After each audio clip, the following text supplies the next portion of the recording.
কার পরিবর্তন কখন হবে, কার কথায় বদলাবে, কখন বদলাবে কেউ জানে না। জানে কে? আল্লাহ। হয়তো তার কাছে এক কথা দিলে লাগছে যে হায় আসলে আমার জীবন এমন ঘৃণ্য জীবন। ফুজাইল ইবনে ইয়াজ রাহমাতুল্লাহ আলাই, রাত্রি গভীরে উনি বড় ডাকাত সর্দার ছিলেন। তো গভীর রাতে উনি ডাকাতি করতে গেছেন। রাশিয়া সামারকান্দের বড় ডাকাত, পৃথিবীর একজন বড় বিখ্যাত ডাকাত সর্দার ছিল তিনি। তো রাত্রিবেলা যখন গভীর রাতে এক বাড়িতে ডাকাতি করতে ঢুকছে আল্লাহর কুদরতে, দরজার সামনে গিয়ে যখন দাঁড়াইছে তখন শুনতেছিল বাড়িওয়ালা ওই সময় আল্লাহর কোরআন পড়তেছে। আমার কাছে আরবি কিতাব আছে, কিতাবে লিখছে আজ-জুহাদু মিআতুন, ওই কিতাব। তো এটা বাংলা অনুবাদ হয়েছে দুনিয়া বিমুখ শতমনীষী, অসাধারণ কিতাব। তো রাহনুমা প্রকাশনী। তাই উনি দরজায় দাঁড়াইয়া শুনতেছে যে বাড়িওয়ালা ভিতর থেকে ওই ঘরের বুড়া মিয়া আল্লাহর কোরআন পড়তেছে। আলাম ইয়ানি লিল্লাযীনা আমানু আন তাখশা কুলুবুহুম লিযিকরিল্লাহ। আল্লাহ বলছেন আমার মুমিন বান্দা, আমি আল্লাহর শরণ, আমার বন্দিগি, আমার জিকির, আমার ইবাদতের জন্য তোমার মনটা নরম হওয়ার, অন্তরটা নরম হওয়ার সময় আজও কি হয়নি? আজও হয় নাই বান্দা? আর কোনোদিন আমাকে সেজদা দিবা না? আর কোনোদিন আমার নামাজ পড়বা না? তাহলে আর কোনোদিন হালাল খাইবা না? আর কোনোদিন নারী পর্দা করবা না তুমি? আল্লাহ যেন আম করে বলে, দিনের পর দিন যে ফজরের নামাজ পড়ে না, আল্লাহ যেন তাকে ডাক দিয়ে বলে বান্দা তাহলে কি আর কোনোদিন ফজরের সেজদা দিবা না? প্রতিদিন যে গালিগালাজ করে, আল্লাহ যেন বলে বান্দা তাহলে কি আর কোনোদিন এই গুনাহ ছাড়বা না? এভাবেই বলে যাইবা, এভাবেই আমি আল্লাহকে কষ্ট দিবা।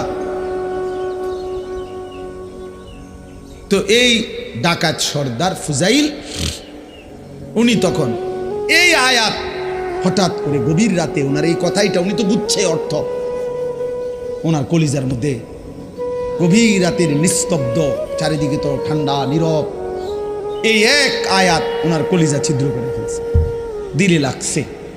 উনি পিছন দিকে ফিরে এসে চলে আসছে, বালা ইয়া রব্বি কদ আনা, আর চিৎকার করে দুই হাত তুলে বলছে আয় রব, আয় মাওলা, সময় হলো, হয়েছে সময়, আমি আর এই নাফরমানির জিন্দেগি করব না, দিলাম ছাইড়া।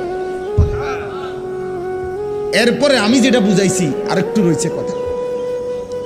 এই ডাকাত সর্দার তিনি এত দুর্ধর্ষ ডাকাত ছিলেন যে ওই জামানায় আপনার যেই কোনো মানুষ, পথিক, মুসাফির, এমনকি বাচ্চা পর্যন্ত ওই অঞ্চলে ওনার নাম শুনলে ভয় পাইত। তো কিতাবে লিখছে যে মায়েরা তাদের বাচ্চাদেরকে দুষ্টামি করলে, ঘুম যাইতে না চাইলে ভয় লাগানোর জন্য বলতো এই ফুজাইল রে ডাকি, তো বাচ্চা কাঁপতে শুরু করত, মানে তাইলে বাচ্চা সোজা হয়ে যেত, চুপ হয়ে যেত, এমন ভয় পাইতো তাকে, বাচ্চারা পর্যন্ত ভয় পাইতো তার নাম শুনে। তখন তিনি চিন্তা করছে ওই ঠিক ওই সময় রাত্রে উনি পিছনের দিকে আইসা কোথায় যাবে এই মুহূর্তে, তো আল্লাহর কাছে এক ফোঁটা চোখের পানি ফেলতে ওনার মন চাইছে, তওবা করবে, মাফ চাইবে, আজকে গুনাহ ছেড়ে দিবে। ছেড়ে তো দিলই, ডাকাতি করে না। তো লিখছে যে পার্শ্ববর্তী একটা খালি ঘর একটু দূরে, এমনি সারা বাড়ি আর কি, এটার মধ্যে মানুষ থাকার কথা না, এইখানে উনি একাকী মনে করে নিয়ত করছে যে এখানে ঢুকে আমি একটু নীরবে চোখের পানি ফেলে আল্লাহর কাছে এই রাতেই তওবা করুন।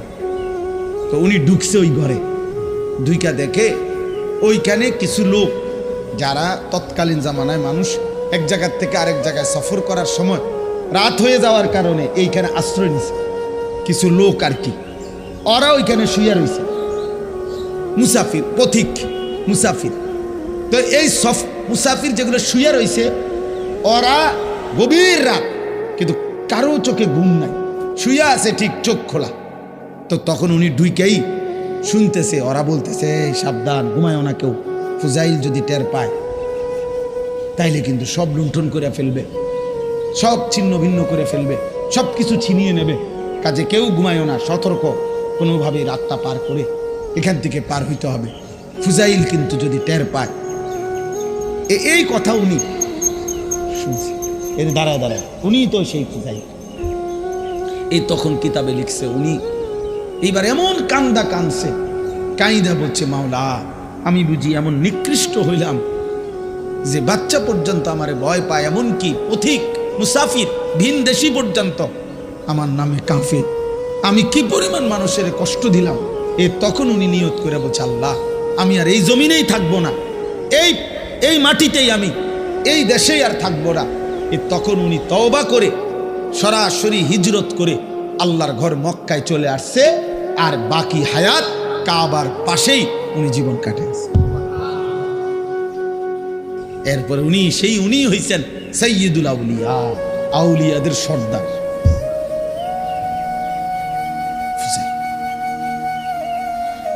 তাইলে বললাম আর কি, যে কোনো কথা, কোনো এক আচরণ, কোনো এক শব্দ অনেক সময় চেঞ্জ করে ফেলে, জীবন তোলপাড় করে ফেলে, জীবন পরিবর্তন করে ফেলে।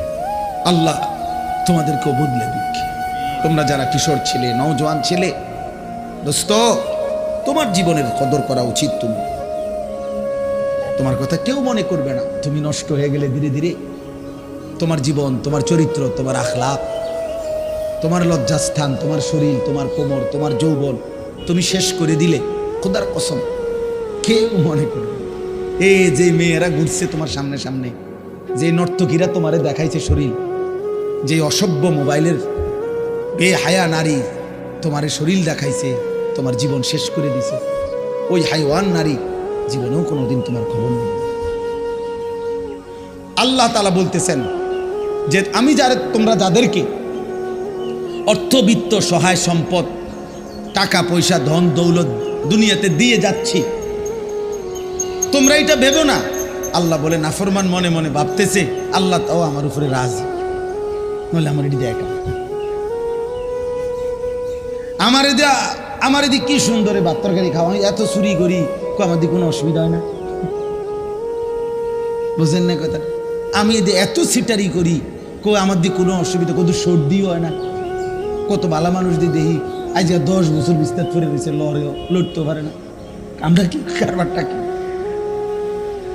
আবু লাহাব মক্কার কাফের, নাম শুনছেন না আপনার?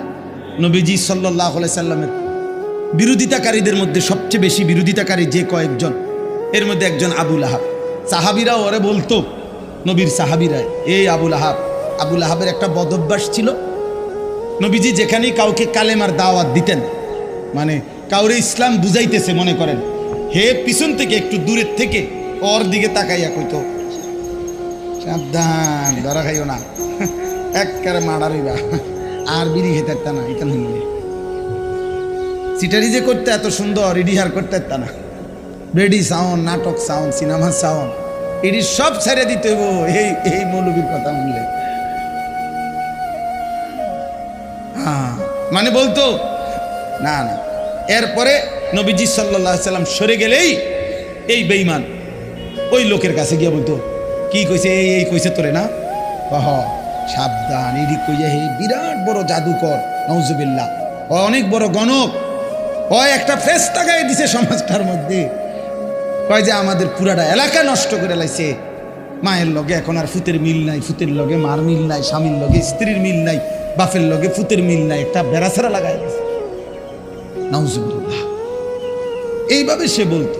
তো তাফসীরের মধ্যে আছে নবীজির বিভিন্ন সাহাবীরা পরে বলতো, আবু লাহাব তুমি যেই বাড়াবাড়ি করতেছো, আতলারো, তোমার তো আল্লাহ তাআলা এই হাত অচল করে দিতে পারে, আল্লাহ তো তোমারে ধ্বংস করে দিবে, হাত তো অচল করে দিবে, তুমি নবীর এভাবে বিরোধিতা করতেছো, সারাক্ষণ লাগে থাকো তুমি পিছে পিছে। এই তখন তাফসীরের মধ্যে আছে প্রত্যেক দিন সকালবেলা আইসা ওই লোক পরিচিত, এরা সমবয়সী না, যারা ইমানদার হয়েছে সাহাবি, ওরাও তো অনেকেই কুরাইশ বংশীয়, তো সমবয়সী, এক লগে চলুন না মানুষ, তো আইয়েই কইতো, কিরে এই যে হাত কিচ্ছু হয়েছে না, এই যে কি সুন্দর কও তো কইলা তো এরুম হইব এরুম হইব, কও কিচ্ছু তো হয়েছে না। এই এত বড় হারামি আছে, হারামি দ্য গ্রেট, হারামির এক শেষ, ওই অহংকার করত। তো আল্লাহ তাআলা বলেন আয়াহসাবুনা আন্নামা নুমিদ্দুহুম বিহি মিন মালিন ওয়া বানিন নুসারিউ লাহুম ফিল খায়রাত। আল্লাহ বলে যাদেরকে আমি দুনিয়ায় কিছু সম্পদ এবং কিছু সন্তানাদি জিফুত নায়নাত করে দিছি, তারা ভাবতেছে আমি আল্লাহ তাআলা তাদেরকে ভালোর উপরেই রাখছি, কল্যাণের উপরেই রাখছি, খুশি আমি তাদের উপরে। তারা মনে মনে ভাবতেছে না, বাল্লা ইয়াশউরুন, আসলে তারা বুঝতেছে না যে শুধু সম্পদ, শুধু সন্তান, শুধু অর্থ, শুধু ক্ষমতা, শুধু সুস্থতা, দুনিয়াবি কোনো চাওয়া পাওয়া পূর্ণ হওয়া, এটা কোনোভাবেই আল্লাহর সন্তুষ্টির কোনো পরিচয় নয়, আল্লাহর সন্তুষ্টির পরিচয় নয়। বাঘের, সিংহের, গরুর, ছাগলের কোনোদিন সর্দিও হয় না, কাশিও হয় না, ব্যায়ামও হয় না, পেটে ব্যথাও হয় না, ডায়াবেটিসও নাই, গ্যাস্ট্রিকও নাই, কিচ্ছু নাই। তাহলে তো আল্লাহ তাআলা সবচেয়ে বেশি সন্তুষ্ট জানোয়ারের উপর, নাকি? কথা বলে না কেন? তাহলে এইটা নেই, পেটে অসুখ, মাথা ব্যথা নাই, ভাত খাইতে আসি, ঘুম যাইতে আসি, এটাই যদি প্রমাণ করে আল্লাহ সন্তুষ্টি, তাহলে তো জন্তু জানোয়ারের এগুলো আরো বেশি পূরণ হচ্ছে। হ্যাঁ, কোনো হাসপাতাল নাই, চিকিৎসা এত বেশি কিছু নাই, অতএব এটা না। আল্লাহ বলছে বল্লা ইয়াশউরুন, না না, নাফরমান বান্দা বুঝতেছে না, ও বুঝতেছে না। ভাত খাইতে দিচ্ছি বলে, ঘুম যাইতে দিচ্ছি বলে আমি এটা প্রতিদিনের জন্য বলি যে আরে ভাই, কেউ কেউ আসো তোমরা ছেলেরা, হয়তো মনে করছো কোনো রোগ নাই, শোক নাই, কেউ বাধা দেয় না, সব মন মতো চলতেছে, মন মতো তুমি ভেবেছ এভাবেই চলবে। না না, আল্লাহ বলে দুনিয়ায় ভালো থাকা, দুনিয়ায় একটু আরামে থাকা, এটা আমি আল্লাহর সন্তুষ্টির পরিচয় প্রমাণ নয়। আমি তো কাফের বেঈমানকে দুনিয়া অনেক ভালো থাকতে দিছি, অনেক সম্পত্তি দিয়ে ভরপুর করে দিছি, অতএব এগুলো কি আমি আল্লাহর সন্তুষ্টির জন্য দিছি? কথা বলেন না কেন? তাহলে এটা না। দাওয়াত গত বছরও দিনাজপুরে হুসাইন ভাই খুলনাতেও, হ্যাঁ, দাওয়াত দিয়ে সারছি, শুনছে 20 মিনিট কথা বলার পরে ওরা 3 ছেলে আমার বলতে, হুজুর আমরা তো হিন্দু, কিন্তু আমার কথা পুরো শুনছে, হ্যাঁ, মনোযোগ দিয়ে শুনছে। আমি বলছি ঠিক আছে ভাই, কোনো অসুবিধা নাই, মালিকের কথাই বলছি, তোমার সৃষ্টিকর্তার কথাই তোমারে শুনাইছি।